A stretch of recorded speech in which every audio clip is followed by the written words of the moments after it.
ಅಜ್ಞಾನಕ್ಕೆ ಸಾಕ್ಷಿ ದುಃಖಿಸದಿರು. ಶ್ರೀಕೃಷ್ಣನೇನು ಅನ್ನೋದನ್ನು ನಾನು ಹೇಳ್ತೇನೆ.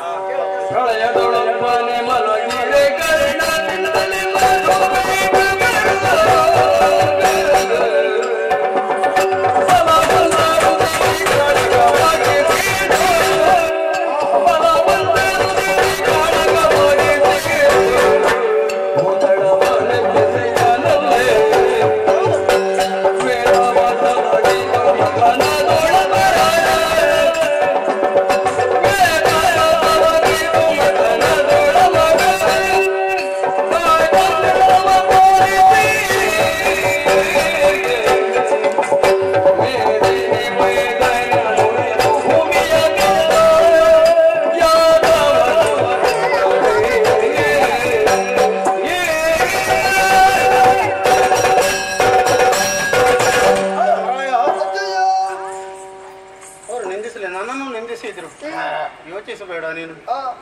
ಈಗ ಅಗ್ರಪೀಠದಲ್ಲಿ ಶ್ರೀಕೃಷ್ಣನನ್ನು ಕುಳ್ಳಿರಿಸುವುದಕ್ಕೆ ನಾನೇ ಸೂಚಿಸಿದ್ದು ಅಂತ ನನ್ನ ಮೇಲೆ ಅವರು ಆರೋಪ ಮಾಡೋದು. ಆದ್ರೆ ಕೊನೆಗೊಂದು ಮಾತನ್ನು ನಾನು ನಿನ್ನಲ್ಲಿ ಹೇಳಿದ್ದೆ.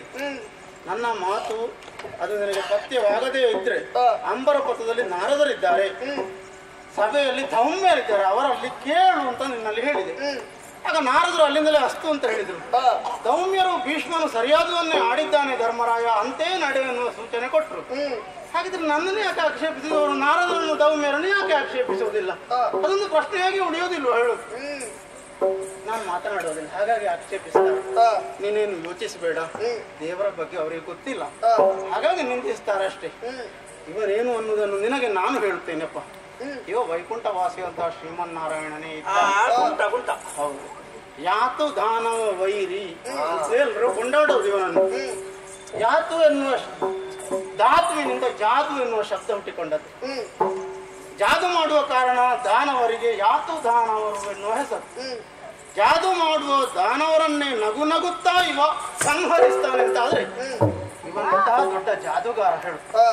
ನಿಜವಾದ ಮಾಯಾವಿ ಇವ. ರಾಕ್ಷಸರೆಲ್ಲ ಭಾವಿಸೋದು ನಾವೇ ಮಾಯಾವಿಗಳು ಅಂತ. ಇವನಲ್ಲಿರುವ ಕೇವಲ ಒಂದಂಶ ಮಾಯೆ ಮಾತ್ರ ರಾಕ್ಷಸರಲ್ಲಿರುವುದು. ಇವನೇ ನಿಜವಾದ ಮಾಯಾವಿ, ಜನಾರ್ದನನೇ, ಸಂಶಯವೇ ಇಲ್ಲ. ಈ ಹಿಂದೆ ಪ್ರಳಯ ಕಾಲದಲ್ಲಿ ಜಲದಲ್ಲಿ ತೇಲಿ ಬಂದ ಆಲದೆಲೆಯಲ್ಲಿ ಬಾಲಮುಕುಂದನಾಗಿ ಎಡಗಾಲ ಹೆಬ್ಬೆರಡನ್ನು ಬಾಯಲ್ಲಿರಿಸಿ ಮಲಗಿದ್ದನಂತೆ. ಆಗ ಅವನ ಕಿವಿಯ ಕಿಲ್ಪಿಷದಿಂದ ಮಧುಕೈಡವರೆಂಬ ಬಲವಂತರು ಹುಟ್ಟಿಕೊಂಡ್ರು. ಕಾಳಗವಾಯಿತು. ಅವರನ್ನು ಸೀಳಿದ ಚಕ್ರಾಯದಿಂದ ಕರದಲ್ಲೊಂದು ಚಕ್ರ ನೋಡಪ್ಪ, ಸಾಮಾನ್ಯವಾದಂತಹ ಆಯುಧ ಅಲ್ಲ, ವರ ಸುದರ್ಶನ. ಅದು ಶ್ರೇಷ್ಠ ಸುದರ್ಶನ. ಸುರದ್ವಿಷಾಂ ಪ್ರಾಣನಾಶಿನಿ ಅಂತ ಆ ಆಯುಧವನ್ನು ಪೂಜಿಸ್ತಾರೆ.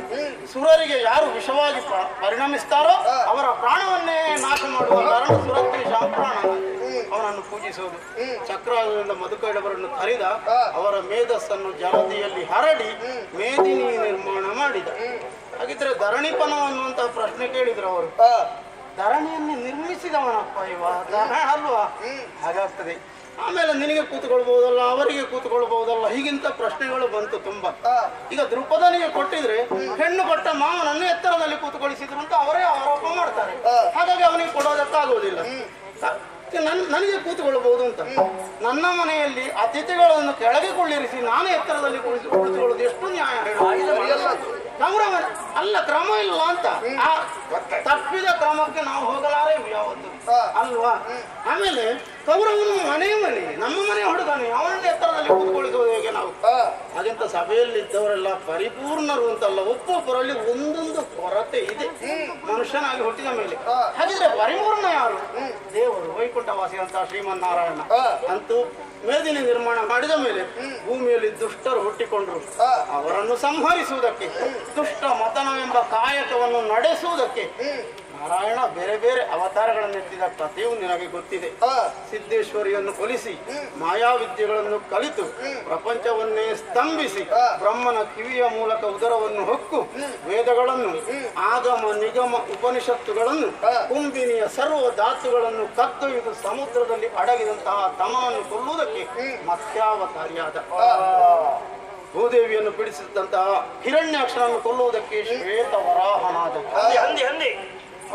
ಪ್ರಹ್ಲಾದನಿಗೆ ಒಲಿದು ನರಸಿಂಹನಾಗಿ ಬಂದು ಕನಕ ಕಶ್ಯಪನನ್ನು ಸೀಳಿ ಕೊಂದ. ದೇವಾಸುರರ ಮಂದರ ಪರ್ವತಕ್ಕೆ ವಾಸುಕಿಯನ್ನು ಸುತ್ತಿ ಕ್ಷೀರಸಾಗರವನ್ನು ಮತಿಸುತ್ತಿರುವಾಗ ಮುಳುಗುತ್ತಿದ್ದ ಪಂದರ ಪರ್ವತವನ್ನು ಮೇಲೆತ್ತುವುದಕ್ಕೆ ಕೂರ್ಮಾವತಾರವನ್ನು ಪಾಲ್ಗಡಲ ಮತ ನದಿ ಪಡೆದಿಯ ಪೇಯ ಪೀಯೂಷವನು ದೇವತೆಗಳಿಗೆ ಕೊಟ್ಟು ಅವರನ್ನು ಅಮರನನ್ನಾಗಿಸಿದಂತಹ ಮಹಾಪುರುಷನಿದ್ದರು ಇವಾಗ. ಆಮೇಲೆ ಕ್ಷತ್ರಿಯರೆಲ್ಲ ಅಟ್ಟಹಾಸದಿಂದ ಮೆರೆಯುತ್ತಾ ಇದ್ರು. ಬಲಿಚಕ್ರವರ್ತಿಯು ಹಾಗೆ ವಟು ವಾಮನನಾಗಿ 3 ಅಡಿ ಭೂಮಿಯನ್ನು ದಾನವಾಗಿ ಮಾಡಿ ಶ್ರೀ ವಿಕ್ರಮನಾಗಿ ಅವನನ್ನು ಪಾತಾಳಕ್ಕೆ ಕೈಯಲ್ಲಿ ಪರಶುವನ್ನು ಹಿಡಿದು 21 ಬಾರಿ ಭೂ ಪ್ರದಕ್ಷಿಣೆಯನ್ನು ಮಾಡಿ ಕ್ಷತ್ರಿಯರನ್ನೆಲ್ಲ ಸಂಹರಿಸಿ ಪ್ರಚಂಡನಾಗಿ ಬೆಳೆದ ಭಾರ್ಗವನಾಗಿ ಅವತರಿಸಿದ. ಆಮೇಲೆ ದಾಶರಥಿಯಾಗಿ ಜನಿಸಿ ರಾವಣ ಕುಂಭಕರ್ಣಾದಿಗಳನ್ನು ವಧಿಸಿದ್ದಾನೆ. 8ನೇ ಅವತಾರ. ದೇವಕಿ ಸುತನಾಗಿ ಹುಟ್ಟಿಕೊಂಡಿದ್ದಾನೆ. ಎಳವೆಯಲ್ಲೇ ಅನೇಕ ಮಂದಿ ರಾಕ್ಷಸರನ್ನು ಕೊಂದು ಮುಗಿಸಿದ.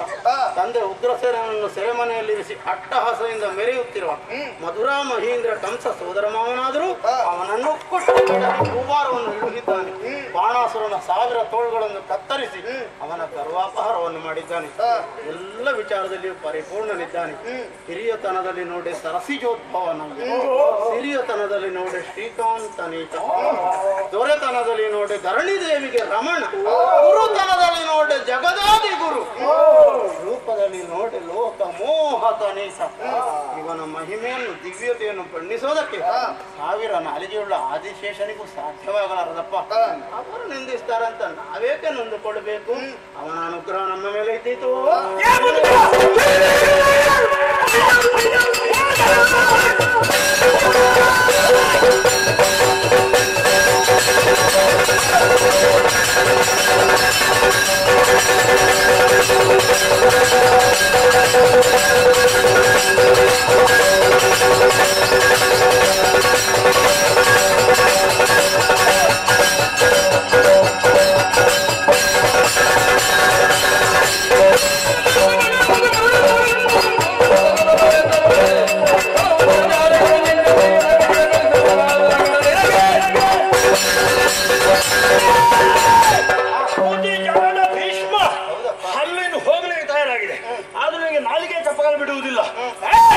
ನಿನಗೆ ಕೂತ್ಕೊಳ್ಳಿಕ್ಕೆ ಆಗುದಿಲ್ಲ.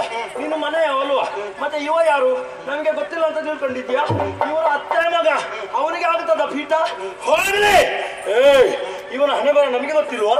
ಅವತಾರ ಎಷ್ಟು ಸಪ್ತ ಅವತಾರ ಇದು 8ನೇ ಅವತಾರವ ಪೀಠ. ನಿಮ್ಮಂತವರು ಹುಟ್ಟಿಕೊಂಡ್ರೆ ಅದನ್ನು ಆಗದೇ ಇರುವ ಹಾಗೆ ಮಾಡ್ಲಿಕ್ಕೆ ನಾವಿದ್ದೇವೆ. ಈಗ ಇವನ ಹಣೆ ಬರ ನಮಗೆ ಸರಿ ಗೊತ್ತುಂಟು. ಎಂತದಿವ? ಹೆಣ್ಣು ಕಳ್ಳ, ಬಟ್ಟೆ ಕಳ್ಳ, ಎಣ್ಣೆ ಕಳ್ಳ, ಯಾರೆಯರ ಮಿಂಡ. ಇವನ ನಿಲ್ಲಿ ಕುತ್ಕೊಂಡಿದ್ದಲ್ಲ, ಏನು ಮಾಡುವುದು?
ಶುಭ ಕಾರ್ಯಕ್ಕೆ ಬಂದು ಏನಾದ್ರೂ ಸಹಾಯ ಮಾಡಬೇಕಿತ್ತು.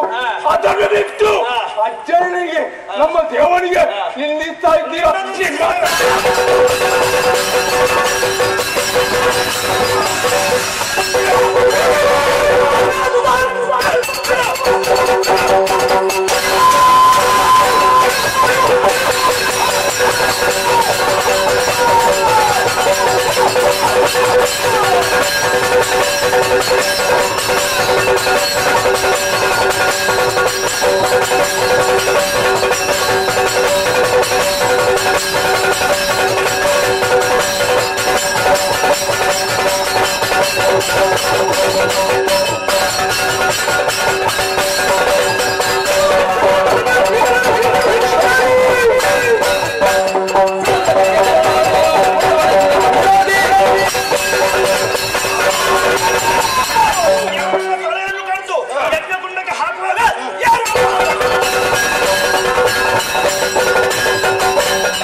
ಅವಳು ರಾಕ್ಷಸಿ ಅಲ್ಲ, ರಾಕ್ಷಸಿ ಆದದ್ದು.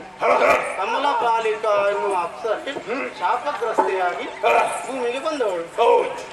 ಅಂತೂ ಗೊತ್ತುಂಟು ಇವರಿಗೆ, ಗೊತ್ತುಂಟು ಇವರಿಗೆ. ದೇವತೆಗಳಲ್ಲಿ ಅತ್ಯಂತ ಸುಂದರ ಪುರುಷ ಅಂದ್ರೆ ವಾಯು ಅಂತ, ವಾಯುವಿನ ಪ್ರಿಯತಮ.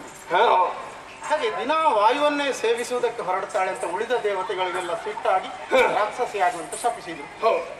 ಆಗ ಮತ್ತೊಂದು ಶಾಪಕ್ಕೆ ಪರಿಹಾರವೂ ಕೊಟ್ಟಿದ್ದಾರೆ. ವಾಯುವಿನ ಅಂಶದಿಂದಲೇ ಜನಿಸಿದವನ ದೇಹ ಸ್ಪರ್ಶವಾದಾಗ ಶಾಪ ವಿಮೋಚನೆ ಮಾಡುತ್ತದೆ. ಇವರಿಗೆಲ್ಲ ಅದು ಯಾವ್ದು ಗೊತ್ತುಂಟು ಹೇಳಿ. ವೇದವ್ಯಾಸರು ಆಡ್ಲಿಲ್ವ ಅಲ್ವಾ? ಈಗ ನಿನ್ನ ಜೊತೆ ಇದ್ದಾಳ ಅವಳು? ಇಲ್ಲ, ಒಂದು ನಿಬಂಧನೆ ಇತ್ತು. ಒಬ್ಬ ಮಗನನ್ನು ನಿನಗೆ ಕೊಟ್ಟ ಮೇಲೆ ಅವಳು ಸ್ವರ್ಗಕ್ಕೆ ಹೋದ್ರು. ನಿಯಮವೇ ಹಾಗಲ್ವ ನಿಬಂಧನೆ ಅಲ್ವಾ? ಘಟೋತ್ಕಜನ ಮೊಮ್ಮಗ. ಸರಿ ಬಿಡು, ಸಹನೆಗಿಂತ ದೊಡ್ಡ ಸಂಪತ್ತು ಬೇರೆ ಯಾವುದೂ ಇಲ್ಲ. ನಾನು ಆಡುವ ಕಥೆಯನ್ನು ಇದೀಗ ಹರಿಕಥೆ ಅಲ್ಲ, ಶಿಶುಪಾಲನ ಮೂಲ.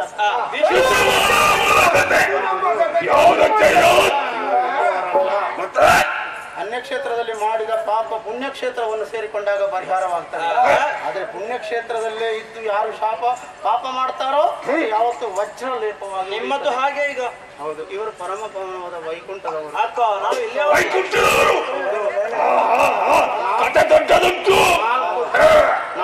ನಾಲ್ಕು ದ್ವಾರಕ್ಕೆ 8 ಮಂದಿ ಪಾಲಕರು. ಚಂಡ ಪ್ರಚಂಡ ದಾತೃ ವಿದಾತೃ ಶಂಕ ನಿದಯ ಪುಷ್ಪ ನಿದಯ ಜಯ ವಿಜಯ. ಒಂದು ದಿವಸ ಸನಕಾದಿ ಋಷಿಗಳು ಶ್ರೀಹರಿಯನ್ನು ದರ್ಶಿಸುವುದಕ್ಕೆ ಬೇಕಾಗಿ ಬಂದ್ರಂತೆ. ಆ ಹೊತ್ತಿಗೆ ಪಶ್ಚಿಮ ದ್ವಾರದಲ್ಲಿದ್ದಂತಹ ಜಯ ವಿಜಯರು ತಡೆದದ್ದು ಮಾತ್ರ ಅಲ್ಲ, ಕೊರಳಿಗೆ ಕೈ ಇಕ್ಕಿ ತಳ್ಳಿದ್ರಂತೆ. ಸಿಟ್ಟುವಂತು. ಆಯುಧ ಬೇಕಾ ಶಿಕ್ಷಿಸಲಿಕ್ಕೆ? ಅವರು ಶಾಪ ಎಂದರು. ನಾಲ್ಕು ಆಯುಧ ಅವರಿಗೆ. ನೀವು ಇಲ್ಲಿರುವುದಕ್ಕೆ ಯೋಗ್ಯತೆಯನ್ನು ಪಡೆದುಕೊಂಡಿದ್ದೀರಿ. ಭಕ್ತ ವತ್ಸಲ ಹರಿಯ ದ್ವಾರದಿ ಸತ್ಯ ನಿರ್ಮಲರಿರಬೇಕು, ನಿಮ್ಮಂತಹ ದುಶ್ಚರಿತರು ಇರಬಾರದು. ಹಾಗಾಗಿ ಭೂಲೋಕದಲ್ಲಿ ಹುಟ್ಟಿ ಅಂತ ಶಾಪ ರಕ್ಷಿಸುವುದಕ್ಕೆ ನಾರಾಯಣ ಇದ್ದಾನೆ ಅಂತ ಕೂಗಿದ್ರಂತೆ. ಕೆರಳಿಸುವುದು ಮತ್ತು ಅವರನ್ನು ನಾವು ಕೊಟ್ಟ ಶಾಪವನ್ನು ಪರಿಹರಿಸುವುದಕ್ಕೆ ತ್ರಿಮೂರ್ತಿಗಳಿಗೂ ಸಾಧ್ಯವಾಗದೆ ಹೋಗಲಿ. ಅಷ್ಟೊತ್ತಿಗೆ ತಪ್ಪು ಮಾಡಿದೆ ಅಂತ ಗೊತ್ತಾಯ್ತು. ನಾರಾಯಣ ಅಲ್ಲಿ ಹೋಗಿ ದೂರಿಕೊಂಡಂತೆ. ನಾರಾಯಣ ಅವರಿಬ್ಬರನ್ನು ಸನಕಾದಿ ಋಷಿಗಳ ಬಳಿಗೆ ಕರೆತಂದು ಮತ್ತೆ ವೈಕುಂಠಕ್ಕೆ ಬರುವುದಕ್ಕೆ ದಾರಿ ಸೂಚಿಸಬೇಕು ಅಂತ ಹೇಳಿದ್ರಂತೆ. ಅವರು ಶಾಪಕ್ಕೆ ಸ್ವರೂಪ ಹೇಳಲಿಲ್ಲ, ಆಮೇಲೆ ಸಮಯವನ್ನು ನಿರ್ಧರಿಸಿಲ್ಲ. ಸ್ವರೂಪವನ್ನು ಸಮಯವನ್ನು ನಿರ್ಧರಿಸಿ ಬರುವುದಕ್ಕೆ 2 ಅವಕಾಶಗಳನ್ನು ಮಾಡಿಕೊಟ್ರು. ಒಂದು 7 ಜನ್ಮಗಳನ್ನು ತಾಳ್ಲಿ, ಸಜ್ಜನರಾಗಿ ಮತ್ತೆ ವೈಕುಂಠವನ್ನು ಸೇರಿಕೊಳ್ಳಿ. ಇಲ್ಲವಾದ್ರೆ 3 ಜನ್ಮಗಳನ್ನು ತಾಳ್ಲಿ. 3 ಜನ್ಮಗಳಲ್ಲಿಯೂ ಕೂಡ ಯಜ್ಞ ಕಂಟಕರಾಗಿ ಗೋವುಗಳನ್ನು, ಬ್ರಾಹ್ಮಣರನ್ನು, ಮಾನವತಿ ಸ್ತ್ರೀಯರನ್ನು ಹಿಂಸಿಸುತ್ತ ನಿನ್ನ ದೇಶವನ್ನು ಕಟ್ಟಿಕೊಂಡು ನಿನ್ನಿಂದಲೇ ಹಸರಾಗಿ ಮತ್ತೆ ವೈಕುಂಠ ಇವರಿದನ್ನು ಯಾವುದನ್ನು ಆಯ್ಕೆ ಮಾಡಿದ್ರೆ ಬರಬೇಕು, ಬೇಗ ವೈಕುಂಠಕ್ಕೆ ಬರಬೇಕು ಅಂತ 3 ಜನ್ಮ ತ್ರಿಜನ್ಮ ಮೋಕ್ಷ ಆಗ್ಬೇಕು ಅಂತ ಹೇಳಿ. ಮೊದಲನೇ ಜನ್ಮದಲ್ಲಿ ಹಿರಣ್ಯಾಕ್ಷ ಹಿರಣ್ಯ ಕಶ್ಯಪರಾಗಿ ಹುಟ್ಟಿಕೊಂಡ್ರು. ವರಾಹ ಮತ್ತು ನರಸಿಂಹಾವತಾರವನ್ನು ತಾಳಿಕೊಂಡು ಆಮೇಲೆ ರಾವಣ ಕುಂಭಕರ್ಣರಾಗಿ ಹುಟ್ಟಿಕೊಂಡ್ರು. ದಾಶರಥಿಯಾಗಿ ಬಂದು ಸಂಹರಿಸಿದ್ದಾನೆ. ಈಗ ಶಿಶುಪಾಲ ದಂತ ವಕ್ತ್ರರಾಗಿ ಹುಟ್ಟಿಕೊಂಡಿದ್ದಾರೆ. ಆದ್ರೆ ಹುಟ್ಟುವಾಗ ಎಲ್ಲರಂತೆ ಇರಲಿಲ್ಲ ಶಿಶುಪಾಲ. ಎಲ್ಲರಿಗೂ ಎಷ್ಟು ಕಣ್ಣುಗಳು? ಶಿಶುಪಾಲನಿಗೆ 3 ಕಣ್ಣು. ಪರಮೇಶ್ವರ ಕೈಲಾಸವಾಸಿ. ಈಗ 2 ಕಣ್ಣುಂಟು, ಇನ್ನೊಂದು ಹೇಳ್ತೇನೆ ಈಗ ಗೊತ್ತಾಗ್ತಾ ಇದೆ ನನಗೆ. ಎಲ್ಲರಿಗೂ ಎಷ್ಟು ಕೈಗಳು? 2 ಭುಜ. ಇವನಿಗೆ 4 ಭುಜಗಳು. ನಾರಾಯಣ ಈಗ ಭೀಮ. ಇದು ಶಂಕರ ನಾರಾಯಣ. ಇದು ಶಂಕರ ನಾರಾಯಣ. ಕಾಲಿಗೆ ಬಿಡು. ಹಣ್ಣು ಕೈ ವರ್ಷ 3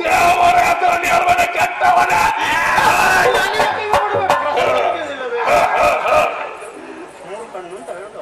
3 ಕಣ್ಣು ತೆಂಗಿನಕಾಯಿರ್ತಾರೆ. ತೆಂಗಿನಕಾಯಿ ಆದ್ರೂ ಯಾವುದಕ್ಕೂ ಪ್ರಯೋಜನ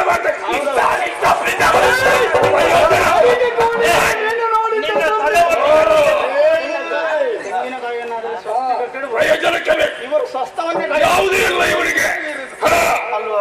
ವಿಕಾರವಾದ ಸ್ವರೂಪಿ ಮಗು ಹುಟ್ಟಿಕೊಂಡಿದ್ದಂತ ಇವನ ಅಭ್ಯಶ್ರುತ ದುಃಖಿಸುತ್ತಿರುವಾಗ ಸುರಮುನಿಗಳಾದ ನಾರದರು ಅವಳನ್ನು ಸಂತೈಸೋದಕ್ಕೆ ಬಂದ್ರಂತೆ.